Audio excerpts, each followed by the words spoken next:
Hey everyone, I'm Steph, I'm Megan. and welcome to a special episode of Late Night Reads. This week, we are diving into the magical world of romantasy and covering the first three chapters of the Primal of Blood and Bone. Oh my God. I am so glad that Jennifer Armentrout so graciously shared this with the world ahead of the September 23rd release of the book, and I am losing my mind. Yes, same. Losing my mind. This is, I think, one of my most anticipated reads of the year. Like Onyx Storm, and then now this one. I can't. I can't handle it. I can't handle it. I can't handle it. So as usual, we're assuming if you're listening that you've read the first three chapters of this book, as well as all of the previous books in the Blood and Ash series and the Flesh and Fire series. So just warning before we get started. Mm-hmm. All right, so let's talk about what happens. Oh my God. There's a lot that happens in very few chapters. It's really crazy. Right? Like, I can't wait. I'm like, what's going to happen in the rest of the book? Like, I'm not like, prepared. What? Huh? Huh? Oh, Well, we're going to talk about because we got theories, you guys. Oh, man. All right. So the first chapter in this book isn't numbered, has the title of The Primal. We've seen a very similar approach in 3 chapters in Born of Blood and Ash. We also saw the entire book of Visions of Flesh and Fire was written this way. We know that Poppy is still in stasis. She seems to be experiencing very similar visions to Sera when she ascended to the Primal of Life and went into stasis afterwards. Poppy can see how the ancients were created from raw energy, how the 10 ancients were desperate to ensure the balance of power, and the beginning of the end started with the true Primal of Life, who we believe is Ethos. And when he created beings, he gave them free will, which led to choice and emotion. It also makes me wonder, like, you think that Ethos is the good guy between him and Colas, and I'm like, but also, you started a lot of shit, Ethos. Right. Like, Yeah. I need to know more about you. And then, and we're in like Poppy's like inner monologue, right? She comments how she understands, and that's in italics multiple times, about what the ancients could not. That while primals were unbalanced by emotions, so were the ancients, which is something I've been wondering because the ancients keep acting like they don't have emotions, and I'm like, sure you don't. Mm-hmm. Sure Yeah. you don't. And everything that was done to prevent what was coming actually ensured that it would. And I was like, I feel that in my life sometimes. I also feel that. Yes. I'm like, oh, damn it. Damn, the consequences of my actions. Right. Well. Well, here we are. It's also very interesting that she mentions without the capability to love and hate, rejoice and mourn, gain and lose, there could be no balance. For every hardship, there must be prosperity. Hate could not exist without love. There could be no joy without knowing grief. And that's very, very true. Mm-hmm. Very, very true. Additionally, Poppy mentions seeing she, the first chosen to fail, who is the true primal of life, and what the union of being the bringer of life and bringer of bone would unleash. So what does this mean? Okay. It seems to confirm that the 2 daughters mentioned in the prophecy are referring to Sera as the first daughter, like we've theorized, with Poppy then being the second daughter. But it also makes us wonder about the meaning behind the union of the bringer of life and the bringer of bone. Gotta think, theorize here, that has something to do with Sera and Poppy coming together in the same realm at the same time. And you're like, mind exploding. And then Poppy can hear his, voice referring to Castile. And you're like, okay, good, great. And she's hearing some of the stories. Yeah, like she's hearing the stories that he's telling her while she's sleeping. However, like she also has this very intense, searing pain that she's like fighting at the same time. You're like what's going on? I know. In the Primal chapter, we also get a POV from Castile that picks up immediately after the end of A Soul of Ash and Blood, where he killed the Revenant in his kitty cat form as a cave cat that snuck into the room, and the Revenant's like in pieces all over the floor. So Kieran and Castile are in the room, Poppy's in stasis, everything starts to rumble, cracks form with silver light coming out of these cracks. We see a circle with an overlapping pointed cross inside it appearing, and it's an old Atlantean symbol, actually 2 of them, meaning life and death or blood and bone. I'm like, that's interesting. Ether then starts to illuminate Poppy's skin, and we've said this before, we're like, maybe she's born with it, maybe it's primal of life and death in this case. And so they think she's waking up, and they're praying that like she'll recognize herself and remember them. And then Castile smells fresh lilacs, like the scent of life. Then he smells stale lilacs, the smell of death.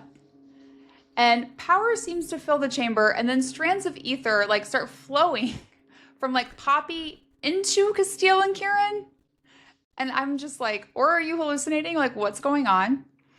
Right? And Yeah. I'm just like, are you not freaked out? Because I would have been. I, And then he says the power feels unending and inescapable, old, inevitable. And Castile can sense like every part of him is changing. And then he sees primal mist coming from Kieran in silver and gold, while the mist coming from him is in shadows and crimson. And so I, at this point, started screaming because I'm yes. like, I'm right. I've thought that he's gonna be a primal. Mhm, mhm. So I'm just like, and yes, check, check, check, check. Check, check, So check. did Yes. not necessarily think Kieran would become a primal. I Interested. know. That one's a little surprising. Yeah. But we'll keep talking about it. Yes. So then we get chapter 1, which is also in Castile's point of view. Poppy is still in stasis, and apparently he and Kieran then went unconscious for about a day after like this ether went into them. And also they were floating when it happened. So there's like and there's like this mist and stuff and they just like fall. And it's like just they're unconscious. Yeah, and they're like, "What? Huh?" But it's like very similar to what we've seen in the Flesh and Fire series after a new Primal like ascends. And then he also mentions feeling like a surge of energy in his veins, like this primal essence, and comments on how he always felt it on some level. And he like, wakes up like next to Poppy in bed basically, and he's just like, what is going on? And then Kieran and Castile also think all this happened because of the joining. So he knows like he wasn't only an elemental Atlantean anymore, and Kieran now wasn't just a Wolven. They had to become something else.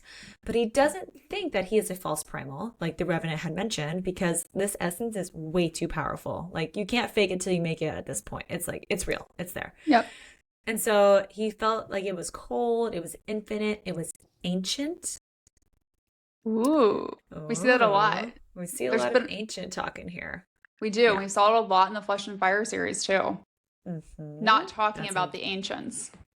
Yes, exactly. And then he also mentions that the essence that went into him and went into Kieran wasn't the same.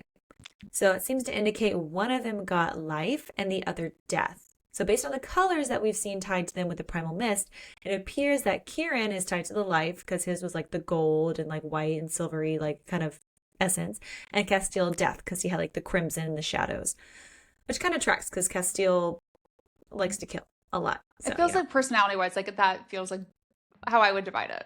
Yeah, it's like Castile's a bit stabby. No, that tracks. And Kieran's well, I don't know, he's still pretty stabby too, but still like less stabby, I guess. He's less stabby. I would not. Yeah, he's not like a marshmallow like Delano, but he's not Castile or Poppy. Yeah, exactly. Yeah. So then after waking up, they're all like sleeping on the same bed, just like cuddled up together. But they wake up and Castile can also pick up Kieran's whereabouts again. But like a little bit more so, it seems. Mm-hmm. He's like, I can like sense exactly where you are, which had previously stopped like after Poppy had ascended. But now Castile can talk to Kieran telepathically, which I'm really excited about. Like, imagine them all sitting in a room together and just being like having these conversations with each other, and everybody's just like what's going on? Happening? What is happening? My mind immediately went dirty. Oh, of course. I was like, naturally. Imagine if we have a spicy scene and they're talking to each other about what they're going to do to Poppy and she doesn't know. And I was like, I would like that. But can Poppy get in on that same like channel? I think so. I anticipate.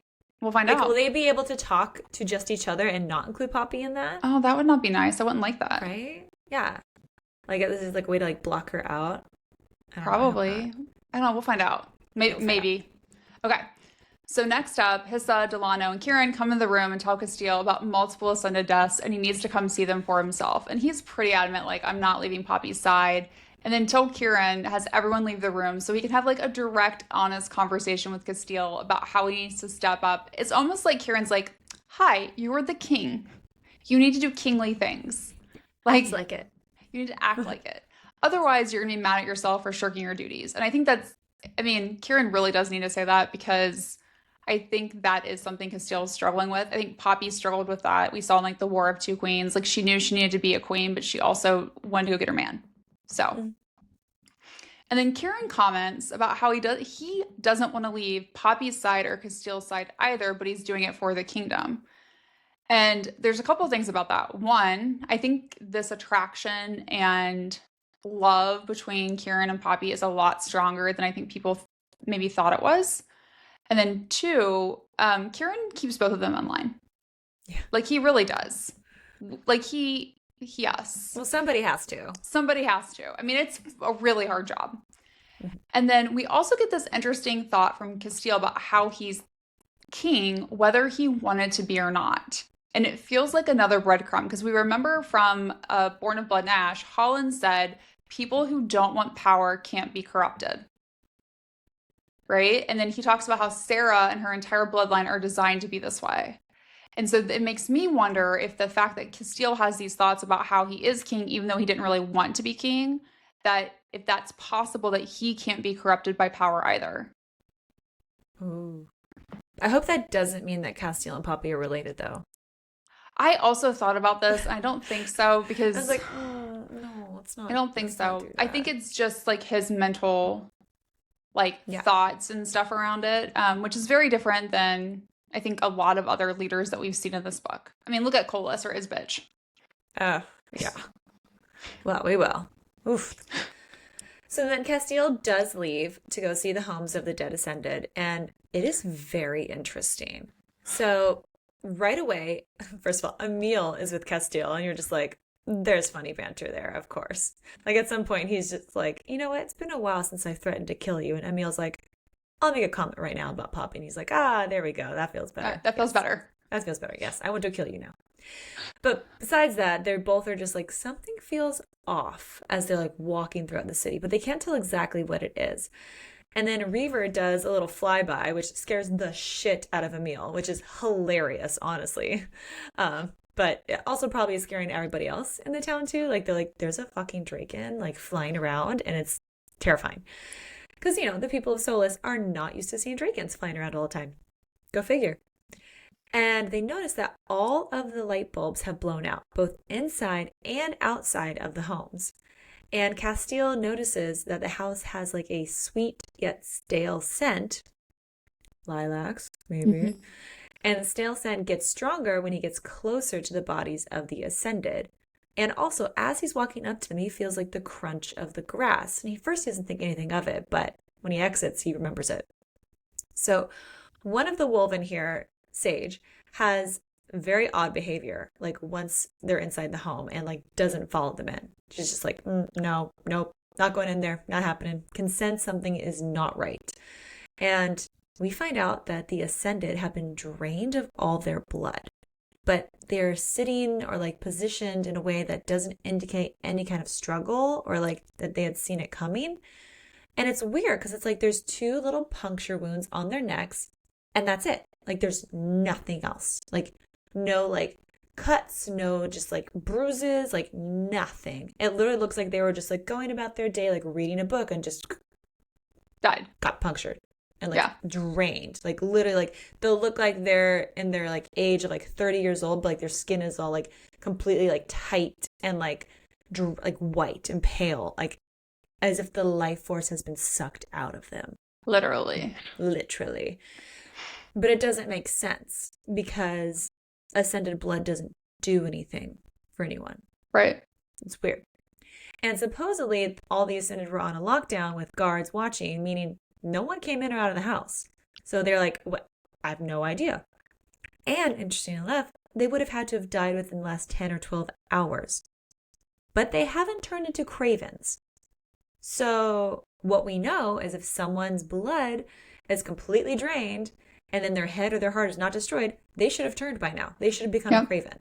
And it's just like, that's really weird. This is the moment where I knew it was Colas. I knew it. I knew it.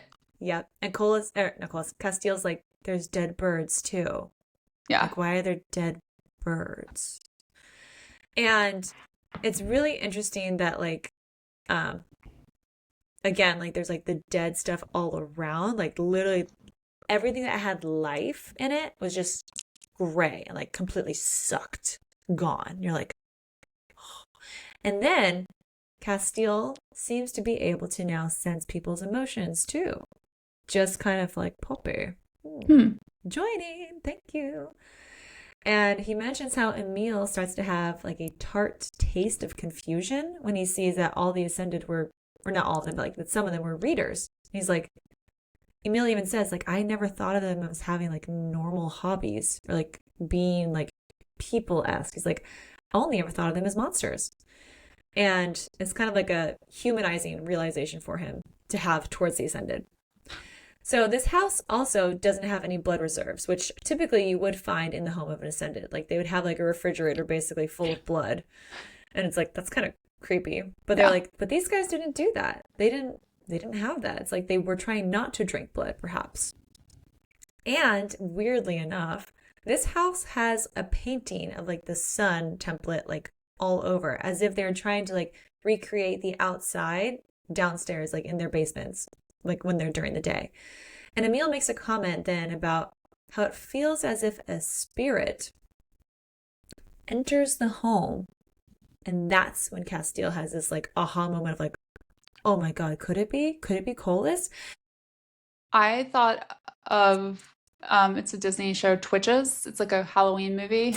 Oh yeah. And the darkness.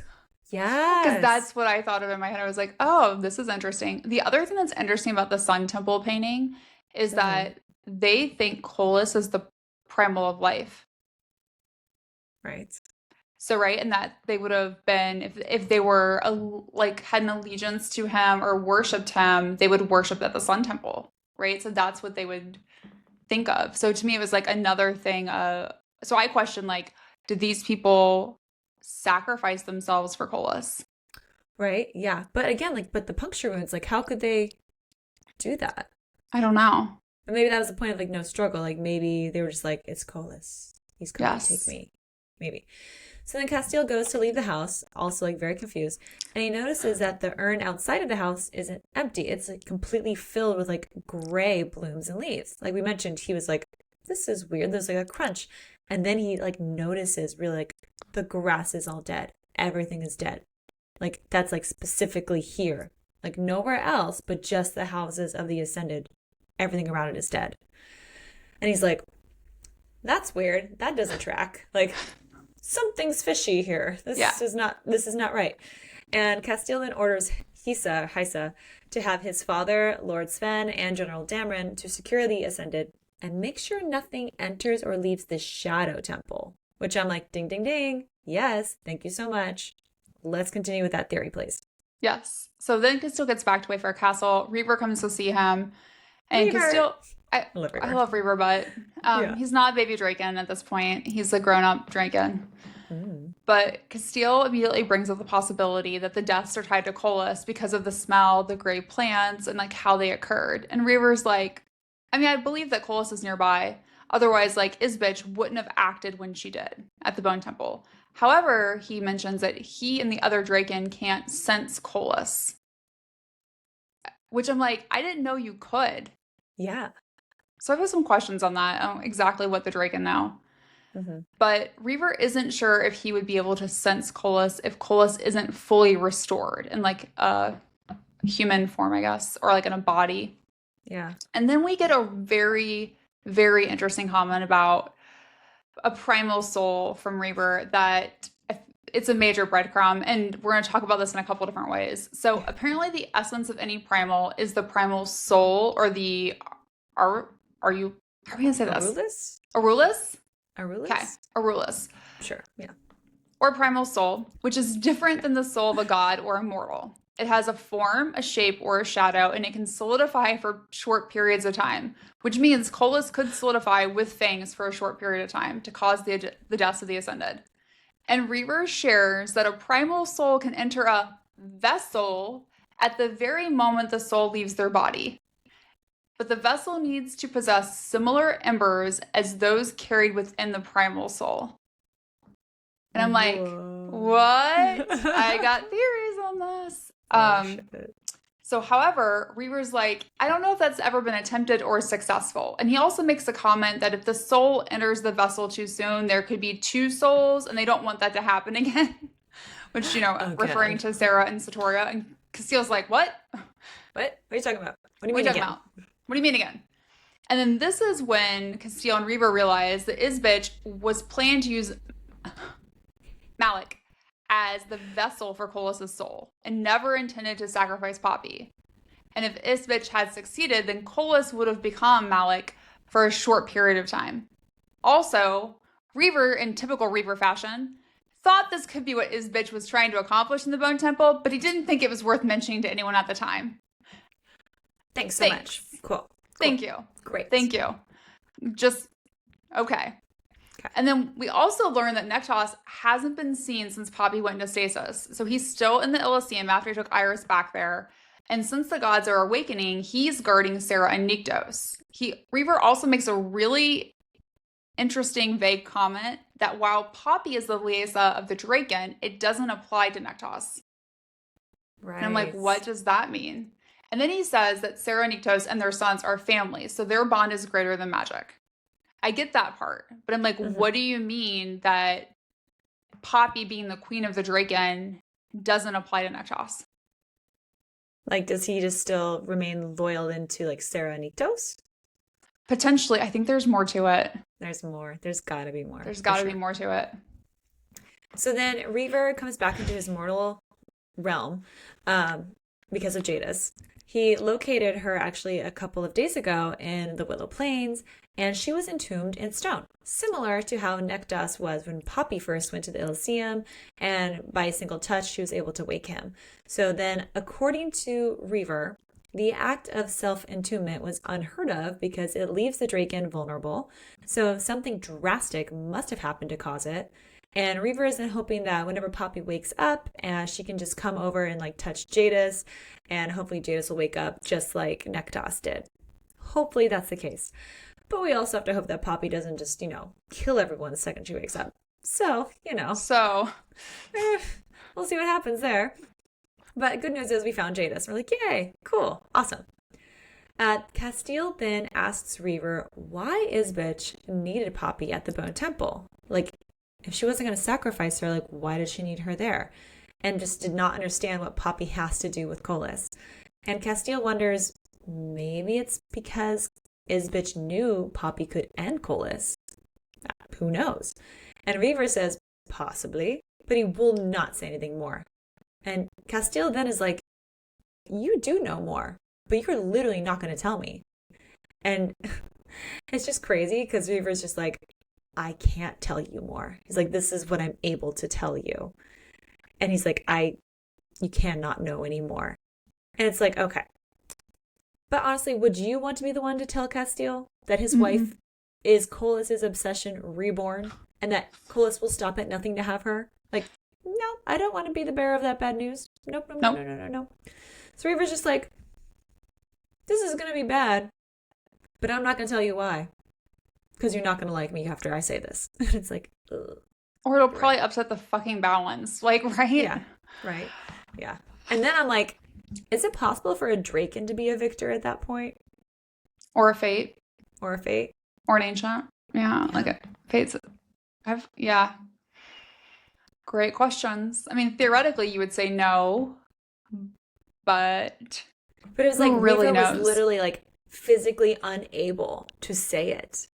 So it's like very much so how like the fates would like prevent people from like revealing things. Like you cannot say it without changing the future. It's like Well, so the next chapter is entitled The Primal again. We're back in Poppy's POV. And there's like this darkness. She hears a voice saying creepy things to her, like super creepy things to her. Like, I've been with you since birth. With your first breath, you woke me. And immediately I knew it was Colus and he's fucking with her mind, which is like a theory we've talked about before. And then these whispers cause like a hot acidic sensation within Poppy. And then she also realizes that part of her knows this person, pities him, fears him, loathes him. Because she is Satoria reborn, right? So while she doesn't have all those memories initially, like she can tell deep inside that there's something going on. And then the mind fucker that Cola says takes Poppy through some of the most terrifying memories that she and Satoria both have, starting with being held in the gold cage. That was super horrific to read. Because like for Poppy, I think what's weird is she doesn't necessarily remember that, but she's feeling all of the emotions that Satoria has from it, right? Yeah, like the deja vu. Exactly. And then while she's in the cage, Colas calls her Solus and says he can help her if she lets him in. He questions how much longer she can hold out. And Poppy is in like incredible pain and feels like she's dying. So this is where I think he is trying to actually like get inside her mind and like take over and use her as a vessel. It's Because a I think there's vessel. yes. I think before I think she was going through like some of the normal stasis stuff, but this is where I think it starts to change. And then she sees the night of the Craven attack. She's being forced to wear the veil in Wayford Castle. She's being abused by Duke Tierman, watching Victor die, being hit by the bolt, receiving Castile's finger, and a lot more. Just like basically every traumatic moment that you can think of in this series, Poppy is forced to relive again. And then Colas keeps promising that he can remove all of her fear and pain if she lets him in. And then Poppy tells him never. But then Colas says he never needed her permission.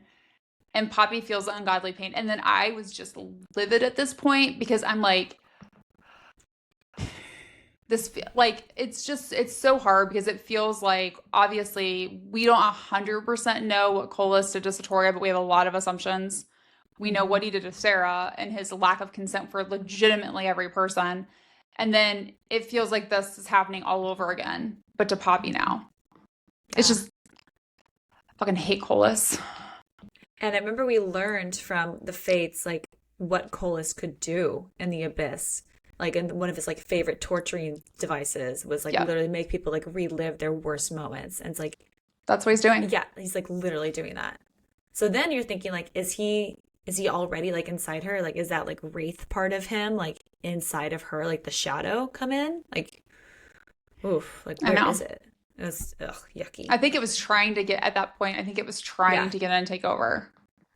Yeah, like, the visual of, like, him being on the other side of the bars and, like, saying, like, let me in. But, like, she had, like, a mind block, you know? She's like, no, I'm not letting you in. He's like, I'm going to come in anyway. You're like, no. I know. So then in that same chapter, we get Castile's point of view. And he and Kieran are watching Poppy sleep and, again, worrying about when she'll wake up, if she'll wake up, if she's going to remember them. And they talk about it, how hard it's going to be if Poppy doesn't remember them. And Kieran is worried that it's going to nearly kill Castile, while Castile worries it's going to be harder for Kieran. And Kieran's like, why would it be harder for me? What are you talking about? And it's because Castile says, it would be harder for you because not only would you be worried about, you know, Poppy, but like you'd also be worried about me and Poppy because you know how much it would hurt me. And then Castile fills Kieran in on his theory that Colas could be behind all the deaths of the Ascended, that like he could be like a shadow or a wraith coming in and doing all this. And then we learn that Malik has not been seen for the last few days and that Valen is demanding to speak with Castile. And you're like, oh, great. Great. What else can go wrong right now? Just wait. Right? Yeah, you're like, fuck, like this is the second chapter. And you're like, oh boy. Yeah. So Castile is then awoken by Delano with another thing that he has to come and see. Turns out the sun is rising above the Stroud Sea, where it normally sets. So literally, like, that's the final line of the prophecy that says, beware, for the end will come from the west to destroy the east and lay waste to all which lies between. The sun is literally rising in the wrong direction. Like oh my God. Come. You're like, yeah. Like, literally, as you're reading this, at first you're like, okay, what's going on with the Ascended? Like, what do you mean? What's weird about how they died? And you're like, you just like keep flipping the pages and you're like, oh shit. I never would have thought of that. And then they come to the sun and they're like, you have to see the sun. And I'm thinking like, it's going to be like a blood sun. That's what I thought too. Like, oh, it's like, or had like some weird like coloring to it. Yeah. Or like maybe the sun just like disappeared and like they can't see it. I was like, okay, like I'm curious. Did not expect that. Where they're just like, it flipped sides. Well, what's interesting though is if we remember in Visions of Flesh and Blood, Miss Willis says that events are ever changing. There's multiple meanings to things as we learn new information. So we've always Hmm. assumed, right, the west to the east was a map coming Hmm. right like where it was going, not that the sun would flip. And then I'm also Yeah. like, who controls the fucking sun? Right? Like, who's in But charge of that? is it an ancient? Is it like Like, tell me. I don't know. I don't know.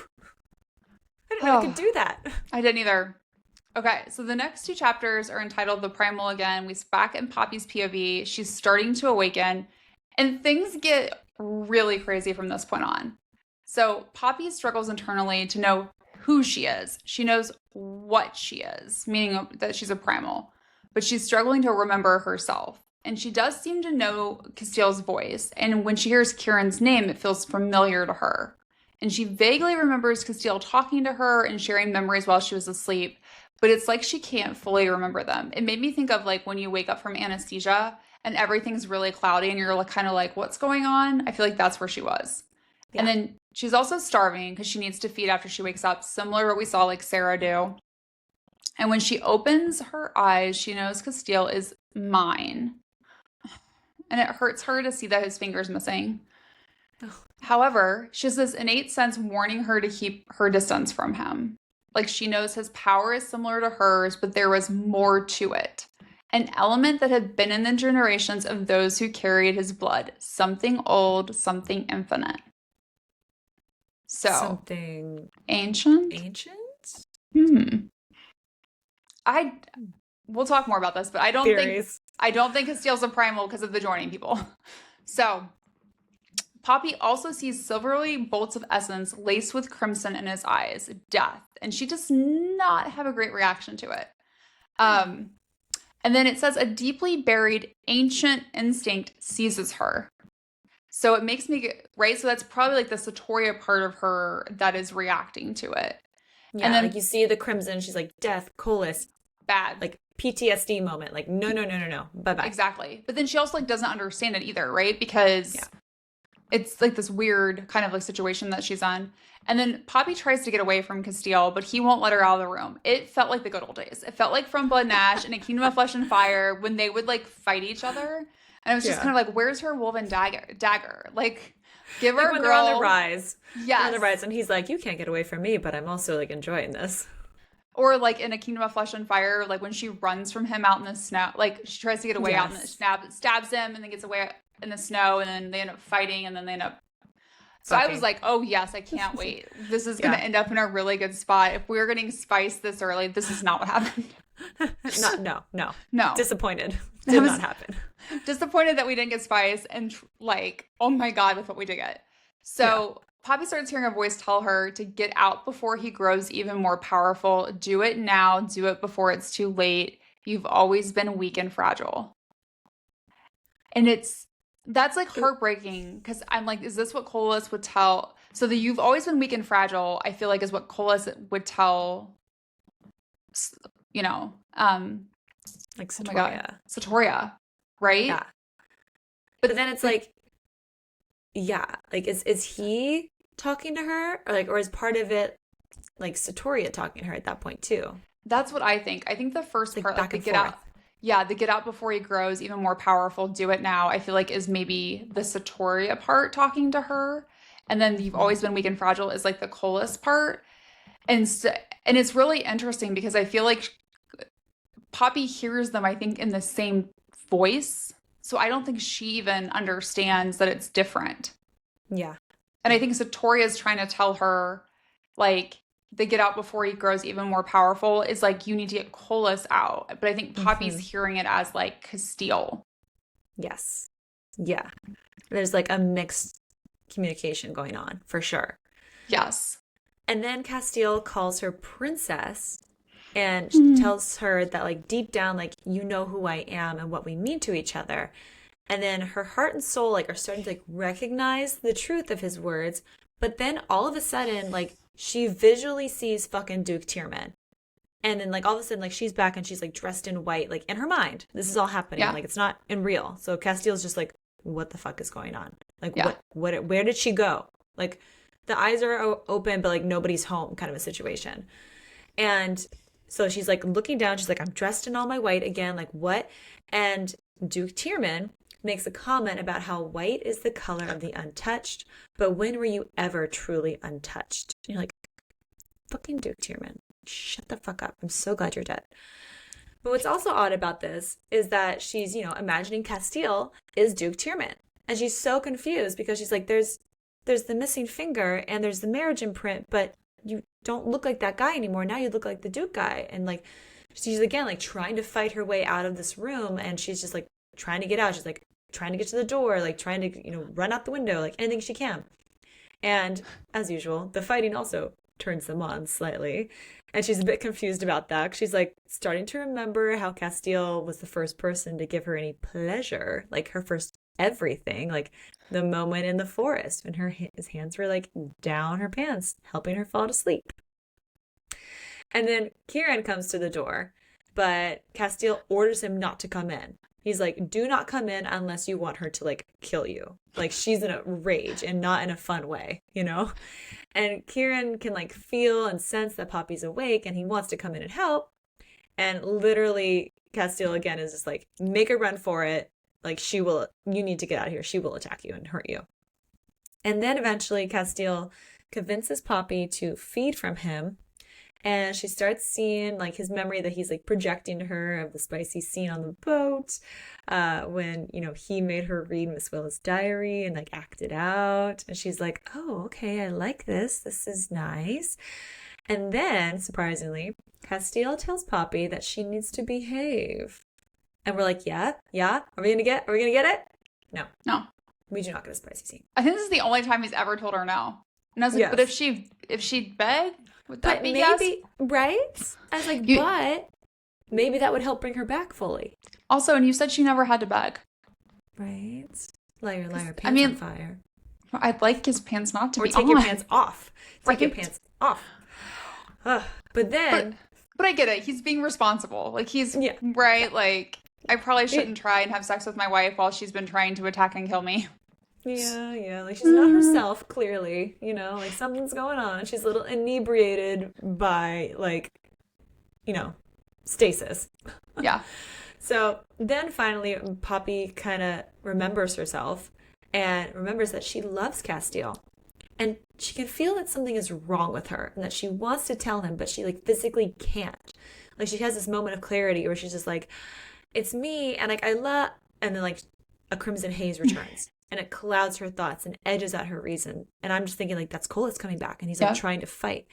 It's as if she's, I don't want to say like almost schizophrenic in a way where she's like having these internal battles, like internal voices going on. And like, she's bouncing back and forth between like being each one. And so at this moment, like the crimson haze comes and she's just like, her reasoning is like going out of control and she starts feeding again. But now she's hearing this voice telling her to keep taking until his heart stops beating. And then she starts to smell stale lilacs. And she knows that death isn't in her nature, but she can't stop herself. So she can't release her fangs. Like she's still going, like she's about to kill Castile. And you're like, oh no. Oh shit. No, oh, no, right? Oh, no. This is not good. Not great. Not good. So then we get chapter 3, which is we're still in Castile's POV, and Reaver has like burst into the room, right? And Castile is fucking pissed at Reaver because Reaver has like thrown Poppy off him into a wall. Yeah. Castile is definitely giving some strong Niktos vibes in this scene. Very much so. Like Castile's claws start to come out, but he doesn't fully shift. Reaver makes a comment about you need to like clip your nails. And there's some fighting between, like, I really can't wait to see them fight in their Draken and Cave Cat form. I feel like this is coming at some point. So we see them some fighting because Castile is like furious, and Reaver tries to explain that there is something wrong with Poppy. He can feel it, and Castile can feel like the energy in the room ramp up, and then he smells the stale lilacs. And then Poppy's eyes are a multitude of colors now, which is an interesting comment because who else have we heard a multitude of colors or a kaleidoscope of colors regarding the eyes? I don't know, perhaps the ancients? The ancients? Yep. And he comments how that's a change from when she first awakened at the Bone Temple and they were pure silver. And then Reaver tells Castile that Poppy is about to go full primal on him and could kill him because she's not the Poppy he knows. And I'm like, but also I would like to see her go full primal, Yeah, not right. particularly on Castile. No, no. Like, where's Colas at in a She go body where primal. you need him? Where's Yeah. Colum at when you need him? Yeah, right? So, and then Reaver makes a really funny comment that you think is funny at the time about removing, he's like, I really regret removing the chains from Castile, referring to when they rescued him in the War of Two Queens, because, you know, Castile's attacking him. And then Poppy like snaps out of kind of this Colas haze that she's in and she whimpers at the word chains, right? Because I know, because like Satori is like remembering that. And then she apologizes to Castile for hurting him and then starts to say, I love you until she lets out a piercing scream. And then, like, she's in incredible pain. She seems scared of Castile until he pulls her out of it again. But it's like this, like, kind of on and off. And, like, she puts her hands on her head. And then she finally admits that there's something wrong with her and tells Castile that it's not safe. He needs to stay away from her. Because it's like at that point, she realizes she could hurt him. Mm-hmm. Not because she wants to, but because of what's wrong with her. And then I got very scared. This is the point where I was like, oh my God, I'm not prepared for what this book is going to be. Because I knew where we were headed at this point. I was like, it is too early, Jennifer Armentrout, for us to talk about putting Poppy in the ground. Yeah, right? And like and that's the moment where I was like, oh God, like this is how bad it already is. And we are on chapter 3. Yeah. Yeah. And now I'm wondering, like, not only does she, you know, have Satoria, like, part of her, and, like, Colas is, like, fucking with her mind, but, like, what if, like, with the kaleidoscope of eyes, like, we know there's 10 ancients. Is an ancient able to, like, awake? go into a vessel? Yeah. Who knows? Who knows? Like, why are so many people, like, literally trying to get inside of her body and, like, not in a sexual way? Right. Like, the joining was great for that. This is not okay. This is not consensual. Like, no. Stop fucking with her head. Like, she's just like, oh my God, there's something wrong with me. Like, get it out. And then Poppy does get free of Castile and says, like, I don't want to hurt you. Like, I can't, because if I will kill you. And I don't want to do that. And then, like, these crimson shadows sometimes start to, like, appear, like, down her arms and stuff. And then Poppy says, you can't stop me. And that's when Castile knows that that smile and the voice are not hers. Something else is inside of her. And it's like thready and brittle, like dried bones, and as cold as the darkest cell. And you're like, oh, fuck. Well, this is not good. Not good, right? The thready and brittle, like dried bones, that's kind of like the state that Colas is in, right? And then the cold as the darkest cell, I really wonder, there was a mention in the very beginning of the book about something else reminded Castile of like being in the cells in Wayfair Castle. I wonder if there's something tied to that too.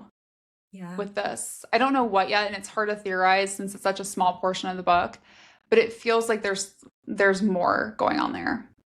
Yeah. So then these, like, you know, crimson, like, ether basically is, like, coming out of Poppy, and Castile almost gets hit by it. And then Reaver, like, literally saves his life. And for half a second, like, Poppy snaps out of it and, like, is able to tell Castile, like, don't come any closer. Like, I'm me now in this, like, one tiny moment, and, like, don't come any closer because, like, I can't hurt you. And he's really struggling to listen to her because he wants to be her savior and, like, be there for her. And then Kieran bursts into the room because he's just like, he can't stand away anymore. Like, he's like, I need to know what's going on. Like, she's awake. I can sense all this crazy shit happening in here. And Reaver says, look at her. Like, both of you, like, you really need to look like her. Like, look at her. She does not look right. She smells like the stench of death. Stale lilacs. And Castile thinks, no, she's beautiful. Like, she's my girl. Like, what do you mean? I love her. What are you talking about? What are you talking about? And Kieran's like, yeah, she does smell like death, which is his favorite line to say about her. But now you're like, oh, yeah, you know, he may be onto something here. But then he says, like, it's not like anything he smelled on her before. So it's like, this is like worse than the usual smell, which I'm like, great. Thank you so much. I'll go shower, I guess. And Reaver says, the smell isn't coming from her because when he felt her awaken, she wasn't the only thing he felt. Reaver's like, he's like, Colas was near. He's near. I can feel him now. And Reaver says that when Poppy spoke earlier, he could hear Colas. And he's convinced like he's somehow now inside of her. Like he is in her as a vessel. And you're like, oh Shit. no, this is not good. And Reaver mentions it's possible that he's always been in her or connected to her in some way, which we know, like, well, yeah, Satoria, like he's obsessed and everything, but it just shit hit the fan when Colas, awakened. Wait. Yeah. Well, here's the other thing. Reaver, why didn't you tell Castile this when you first came in the room? Right? Like, like maybe he would have calmed down a little bit if you were like, hey, FYI, Colas, I can feel Colas. I'm pretty sure he's inside Poppy. Yeah. Versus you need to stay away from her. Like you don't tell, like, can you imagine him telling Nikos to stay away from Sera? Yeah, that would not go well. That would not go well. No. I also did not love his comment about maybe Colas has always been in her. I did not love that. I know. I don't like that idea or that possibility. But Kieran is like, maybe she just needs more blood. And Reaver, I love him because I feel like he's like, all of you are unwise. All of you are unwise and stupid. Like, why am I here? Yeah, he's like, what? No. Like, is this who you gave me to deal with, Nektos? Like, this isn't, no. So, Castile can sense worry from Kieran and ask why, like, Kieran, why are you here? Because he told Kieran to stay away. And Kieran tries to lie about being worried that Castile was in danger. And Castile's like, I have my shields up. You couldn't have felt that. He's like, well, I was feeling Poppy. And then Castile tastes guilt from Kieran. And then Poppy sees Kieran and says, you answered. And I was like, fuck my life at this point. She summoned him because he can help her. And Castile can't because Kieran promised. And I was like, God damn it. This is one of those times where like I'm right. So like part of me is like, excited that I'm right, but part of me is also like, fuck, I'm right. I didn't want to be right about this. Shit. Also, this is chapter 3, people. Like, this is not okay. I assumed we would have this conversation. This promise was coming back up at some point. I thought that was the end of this book, not chapter 3. So, I'm scared. I'm scared. I'm very scared. So Poppy cries out that there's something in her that wants to hurt Castile and hurt all of you, and she doesn't want to do that. And then Reaver says, what in the both of you? And looks at Kieran. And that feels like confirmation they're heartmates. All 3 of them. And then he's shocked by it.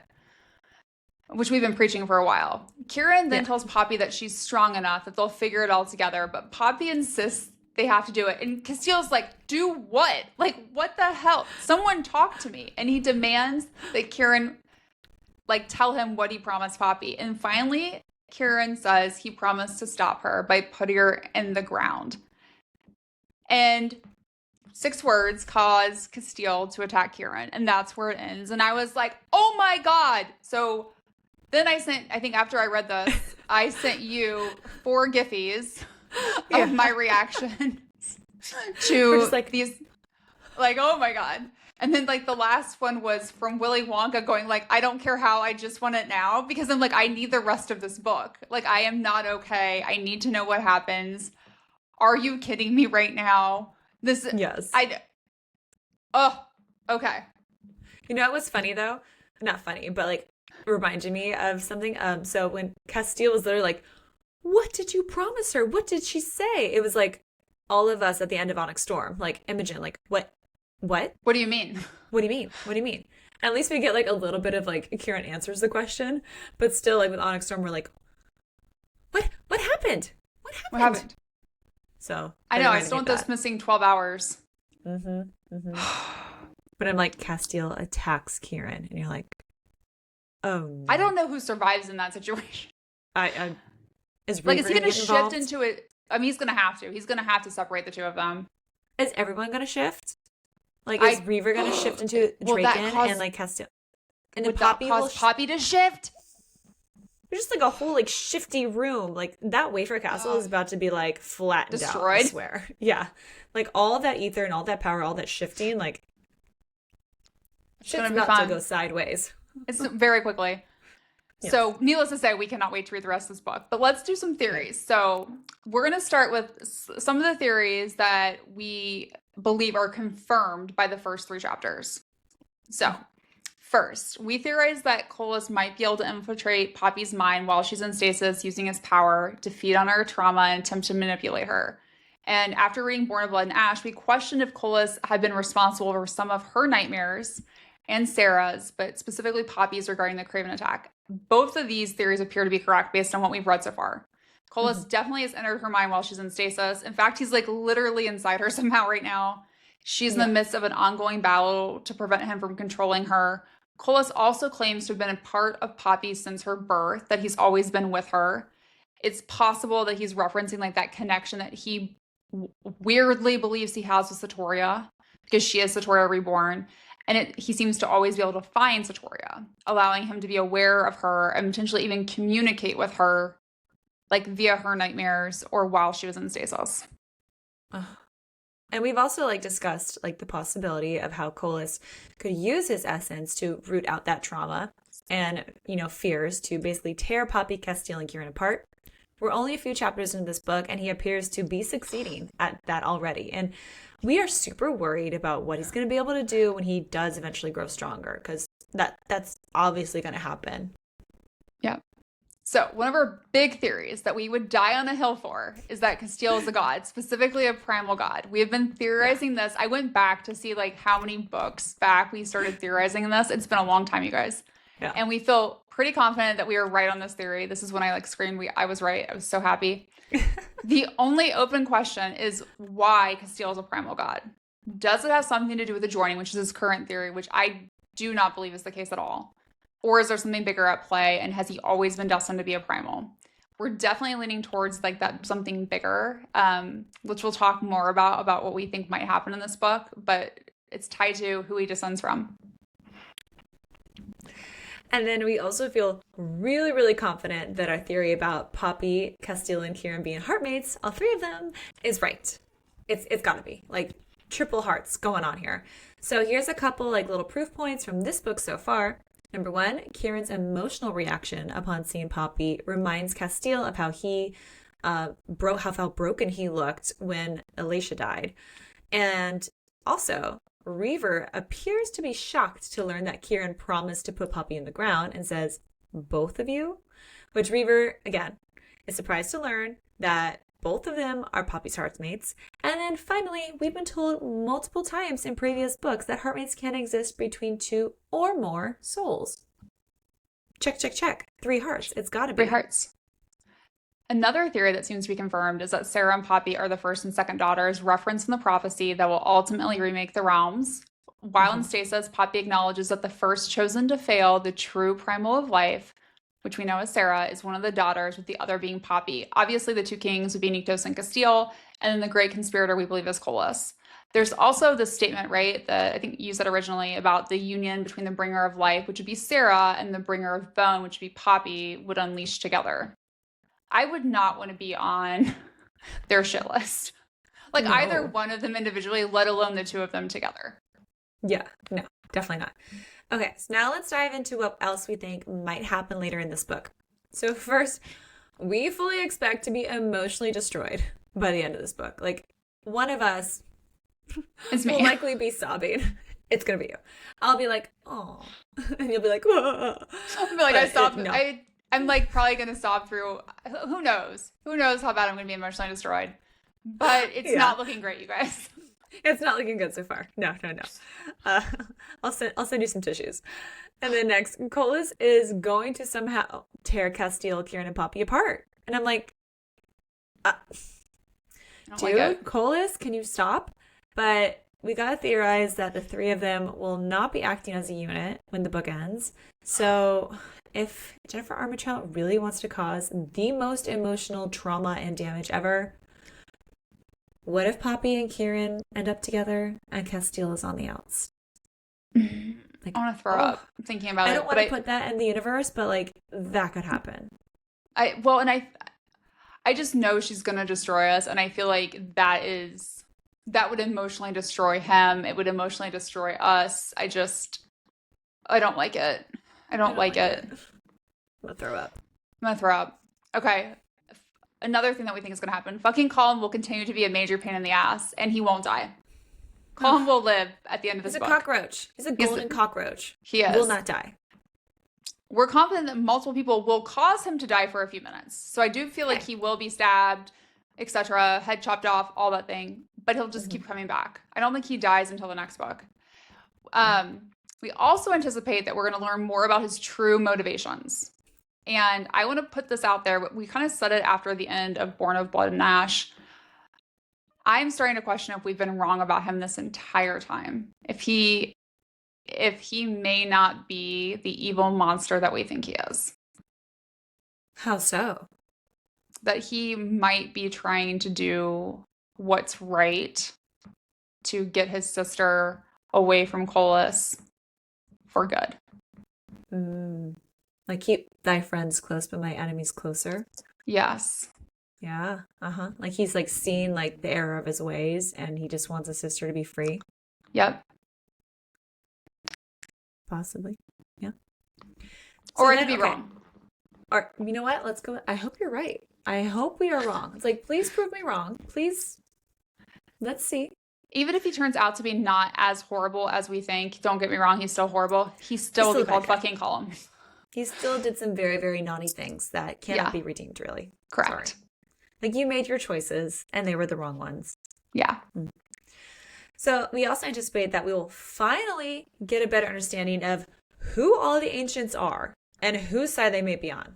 Like, we know there's 10 ancients, but we're just like... There were 10 ancients that created the first primals. We know there's more than 10, because there are 12 that are asleep in the mortal realm. Oh, shit. That's right. There's more. We don't know. Oh. We've never been told many? We've never been told. Like, that's why I'm like, I don't even know.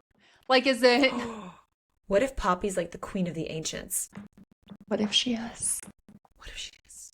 What if she is? I don't know, but we do know there's going to be a war going on here between like Poppy, Sera, and the whole crew, like versus Colas and the ancients, taking sides, or maybe all three of them fighting each other. Who knows? But we got to believe the first option is most likely true. Yeah, sure. But you got to anticipate some of these ancients are going to wake up. Maybe some of them will double cross each other, double cross the primals moving forward. Is it possible new ancients could be created? Can a new ancient exist? We know there's like an oxymoron, a new ancient. I know. But what do we know about them? They're created from raw power. That's what we know. No one has said that an ancient can't be created. No one has said an ancient has never been created in the past. What if, crazy town, just throwing it out there for everyone to like noodle on for a little bit as we anticipate this book. What if some of these people who keep mentioning how they feel this ancient instinct or this ancient power inside them aren't just primals? What if they're ancients?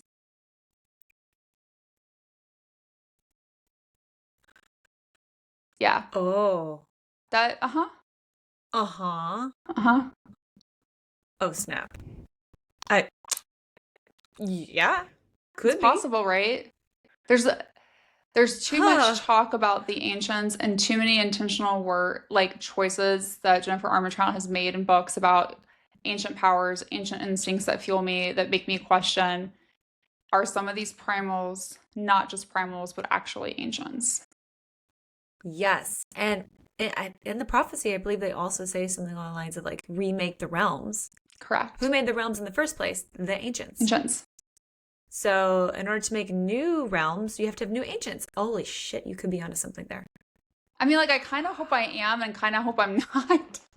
Because it changes the power structure, right? It does. Like, in a way that I can't even fathom. Because, like, we don't currently know how many ancients exist today. If you can create new ancients, who are they? How are they created? Do they replace existing ancients? Because we all, right? Like, how does that work? We also know just from like the description of the book that primals will fall and new gods will rise, right? So we know that like some primals are not going to survive. I have a lot of questions, and I don't think it's just about primals. I think there's something going on with the ancients, not that just they're waking up and they're bad people, but I think we might be able to create new ancients. I think new ancients might have already been created. So just throwing that out there. Okay. We are, in this book, going to find out what happened to Etis. We are convinced he is still alive. This might be I don't know, I just said the ancient thing might be our craziest theory. This might be my second craziest theory. Yeah. I'm going to continue this, but I believe Etis' soul is actually in Castile. Quick synopsis as to why. And I've said this before. I can see that. Castile has been drawn to Poppy since the very beginning, similar how Etis was drawn to Satoria. Second, Castile has mentioned multiple moments of deja vu with Poppy about her laugh and smile, which are specific things that Etis has commented on about Satoria in the past. We also know that very early on, and we're talking like the From Blood and Ash or Soul of Ash and Blood timeline, that Castile said he feels like he has known her longer. Additionally, we learn in this book about how a primal soul can be put into a vessel. Reaver even mentions how Sera and Ione spoke about it when he was younger, which would have been after the time of Satoria's soul being put in the Star Diamond, because Ione didn't become the primal until after that occurred. He also comments that the vessel would need to possess similar embers as those carried by the primal soul, which would apply to Castile since he's a descendant of Etis. Finally, there are there's something going on between Etis and the Fates and Born of Blood and Ash. Like there are I think there are two separate references around like, well, you should know. And then also about like these chests and some other different things, we never find out what it is. So we're thinking that it's related to Etis' soul being placed in Castile at some point in the future, or Etis being reborn as Castile. I think Etis made a deal. And then I'm going to throw out another crazy theory that is slightly insane, but also tied to it. Here for it. We never see Ken die in Born of Blood and Ash. So him and what we remember, right? Etis and Ken are fighting. They're using ether. He tells Sera that she needs to go and like to go do the ascension because Ken is about to die. We know that Latha does ascend. Yes. Okay. So you would assume he dies. You would assume he dies. We never see his body. That's no true. one else that I know of sees his body. You know, we question if we don't see a body. Yeah. But what if he made a deal with the Fates to save Ken's soul? Atis did. To save Ken's soul. Because there's multiple comments in Born of Blood and Ash how Ken didn't used to be this way. Ken used to be a good person. How he remembers what it was like growing up with him. And yes, I get all of those are things that after you lose someone that you love that you would think of. Yeah. But what if he wanted his brother to have another chance? That'd be so sweet. That would be really sweet. What if, even crazier, that was part of the deal. Okay. What if his soul is in Kieran? I like the two Ks. Because think about they talk about feeling like they're brothers, and like the connection that they have, sharing the same crib. A lot of their childhood seems like, and how they interacted seems very similar to the little bit that Etis has shared. We don't know where Ken goes. Why there is no body? Why can't his body could be dead, but is his primal soul somewhere else? True. We know that the Star Diamond held Ethos' soul. So can a vessel, right? The way it's described here is they make it sound like a vessel can only be a person. We know that's not true. Because the Star Diamond held Ethos' soul. Yeah. So what else is in those chests they talk about? We know. Well, we hope. Welcome to my crazy train path. Wait, what if one of the glass dildos held a soul, and when she broke it, she released a soul? She released a soul. Every glass dildo is a soul. Oh my god. I did not have that theory. That would be hilarious. That's a lot of souls. say like get fucked, you know? And it's like, yo, I just got fucked because I'm inside of a glass dildo. Help me out. It's like, Oh, Ron that sounds Burgundy, I'm in a horrible. glass cage of a dildo and I Let me can't get out. out. That's like I the don't want to ultimate go in there. punishment. Instead of Yeah. going to the abyss, your soul gets put in a glass dildo.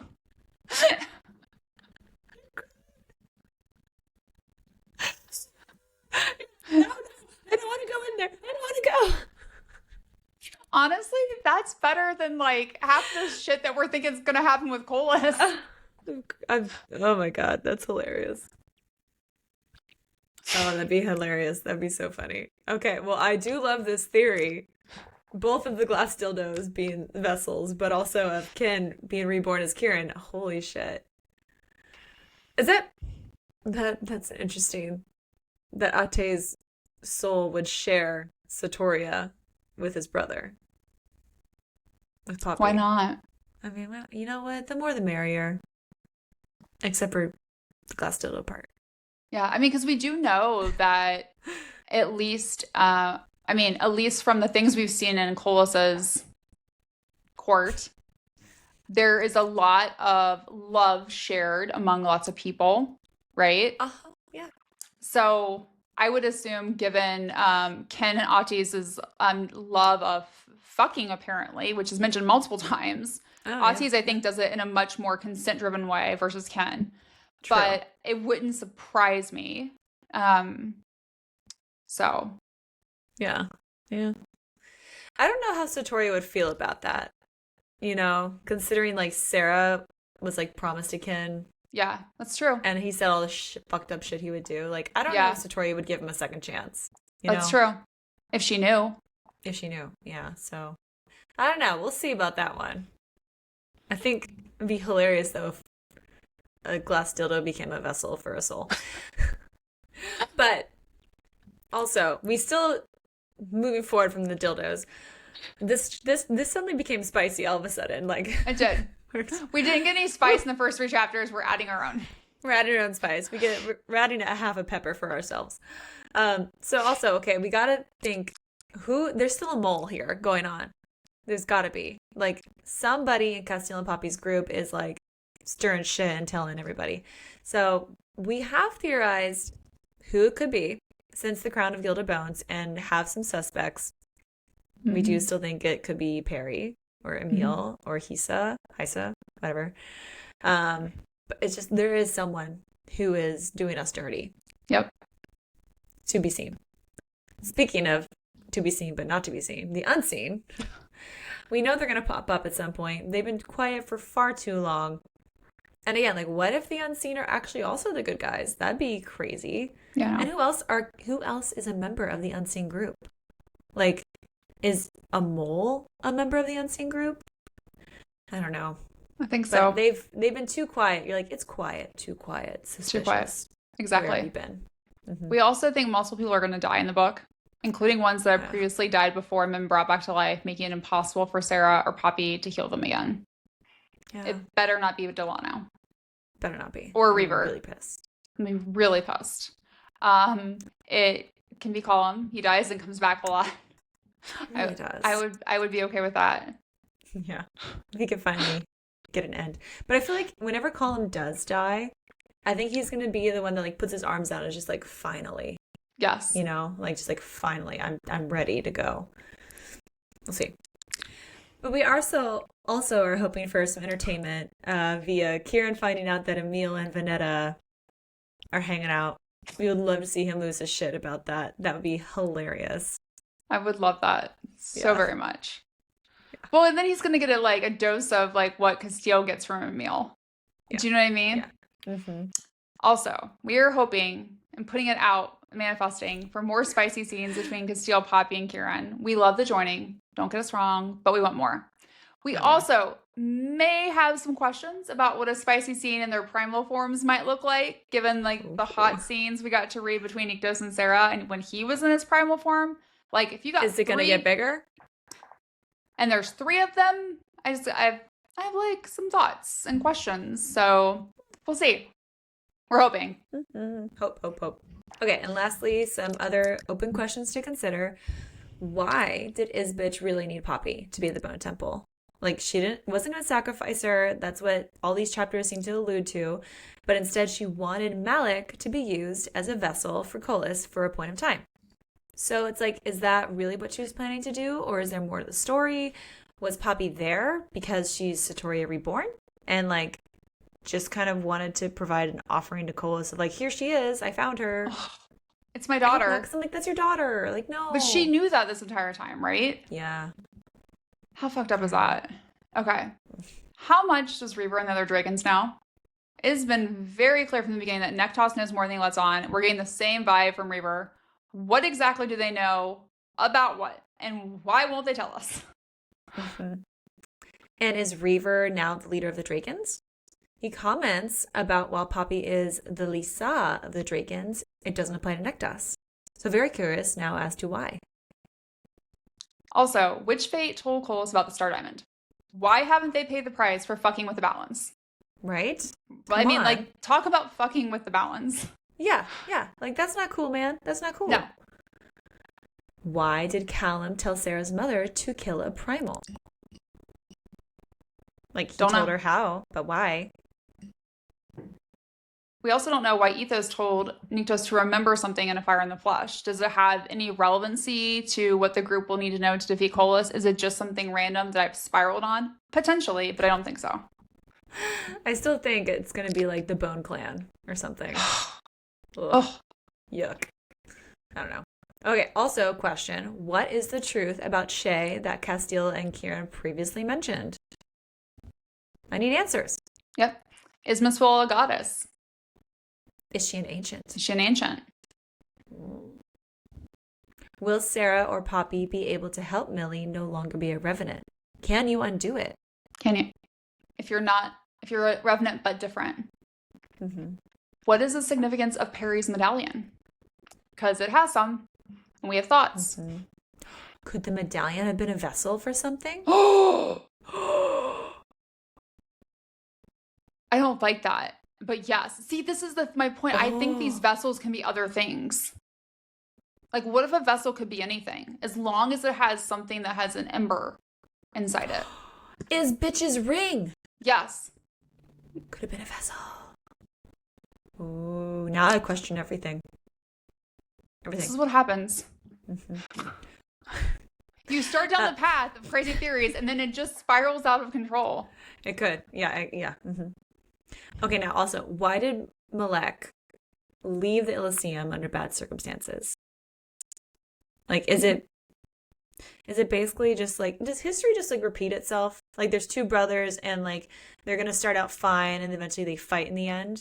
I mean, we saw that happen with Kolis and Ethos, and then we saw it happen again, basically with like Ates and Kin, and now Malek and Irez. Like, why did he leave?